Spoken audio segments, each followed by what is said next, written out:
it hits the place. I can't get too graphic in here, because some of y'all ain't old enough for this. But can I tell you what happens? As the baby is conceived and the baby begins to grow, the baby is housed in something called the uterus. The uterus has been created to expand, to stretch as the baby grows.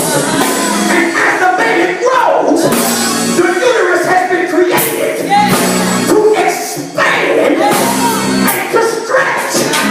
It's at the point of maturity when signals are released from the baby, from the brainstem, that signals the woman's body, that tells the uterus it's time to come forth.